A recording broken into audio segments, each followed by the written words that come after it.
Breaking news చూస్తున్నాం. ఢిల్లీలోని party office ఖాళీ చేయాలంటూ కాంగ్రెస్ కు కేంద్రం నోటీసులు ఇచ్చింది. దాదాపు 5 దశాబ్దాలుగా కాంగ్రెస్ పార్టీకి చిరునామాగా ఉన్న ఢిల్లీలోని అక్బర్ రోడ్డు కార్యాలయంపై కేంద్ర ప్రభుత్వం కీలక ఆదేశాలు జారీ చేసింది. మార్చి 28లోగా ఆ భవనాన్ని ఖాళీ చేయాలని స్పష్టం చేసింది. గత 48 ఏళ్లుగా కాంగ్రెస్ పార్టీ జాతీయ కార్యకలాపాలకు అక్బర్ రోడ్ భవనం కేంద్రంగా ఉంది. ఈ కార్యాలయంతో పాటు 5 రైసినా రోడ్లలో ఉన్న ఇండియన్ యూత్ కాంగ్రెస్ ఆఫీసును కూడా ఖాళీ చేయాలని నోటీసుల్లో తెలిపారు.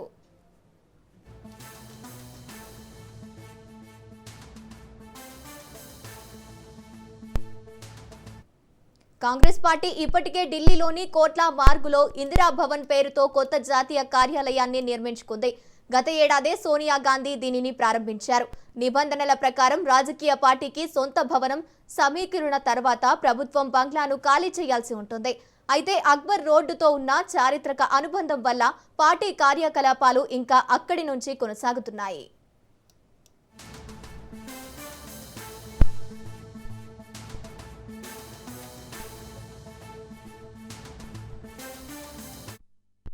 ప్రభుత్వ నోటీసులపై కాంగ్రెస్ పార్టీ తీవ్రంగా స్పందించింది.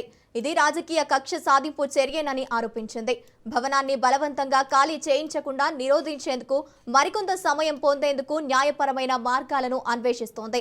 ఈ విషయంలో కోర్టును ఆశ్రయించే అవకాశాలు ఉన్నాయని పార్టీ వర్గాలు అంటున్నాయి.